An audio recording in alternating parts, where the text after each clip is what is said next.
На заседании правительства Республики Саха-Якутия под руководством председателя Владимира Солодова было принято решение, которое устанавливает правила использования республиканского материнского капитала «Семья» на оплату проезда ребенка или детей, а также лиц их сопровождающих. Проездом за мат-капитал можно воспользоваться до места оказания высокотехнологической медицинской помощи, санаторно-курортного лечения или медицинской реабилитации и обратно. Сегодня правительством Республики Саха-Якутия принято решение, которое устанавливает правила использования республиканского материнского капитала «Семья» на оплату проезда ребенка или детей и лиц сопровождающих до места оказания высокотехнологической медицинской помощи, санаторно-курортного лечения или медицинской реабилитации и обратно.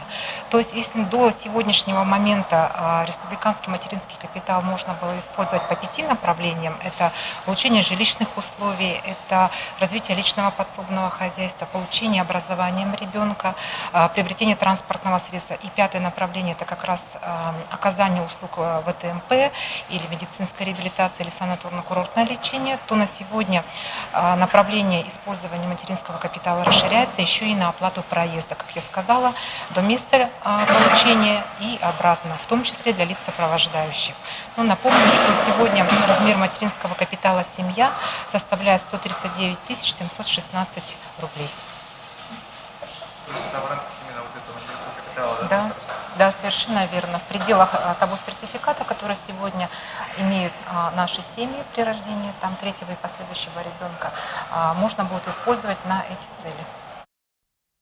Также на заседании правительства были поддержаны 2 проекта о распределении субсидий из государственного бюджета Республики Саха-Якутия в 2019 году между муниципальными районами Республики Саха-Якутия на организацию и проведение конкурса на предоставление субсидий социально ориентированным некоммерческим организациям и территориальным общественным самоуправлениям. Некоммерческим организациям в этом году муниципальными образованиями подано 18 заявок, из них поддержано 10 муниципальных образований. Они распределены по 3 категориям.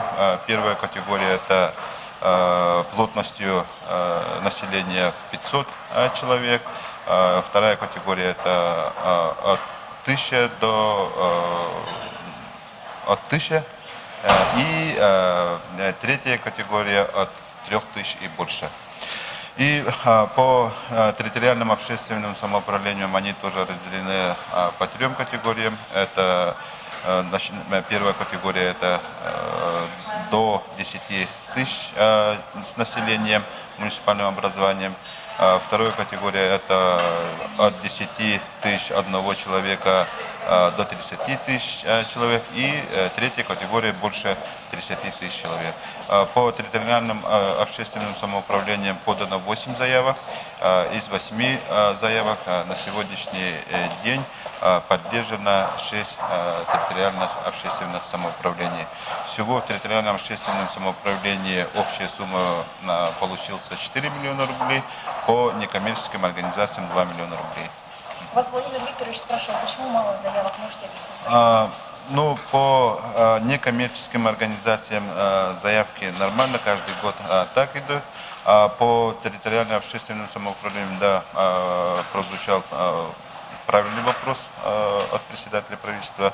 На сегодня в Республике Саха-Якутия не зарегистрированы территориальные общественные самоуправления 1718, но из них юридически зарегистрированных на сегодняшний день 17 только. В прошлом году было 14, и в этом году мы сделали акцент, чтобы из 1718 в этом году мы хотим максимально зарегистрировать. И со следующего года уже не только 8 заявок, да, а уже было там 20-30 заявок из муниципальных образований на поддержку территориального общественного. Полгода вам удалось только 3 организации убедить зарегистрировать. Да, ну там... не хотят? Нет, вопрос не стоит, что не хотят, да? Вопрос стоит именно вот насчет регистрации Министерства юстиции. Там очень по регистрации территориального общественного самоуправления очень сложная процедура. Вот поэтому. Сколько вообще предусматривалось, какой объем средств для... В 2019 году предусмотрено 6 миллионов рублей, из них мы выделили 4 миллиона, в экономии остался 2 миллиона рублей.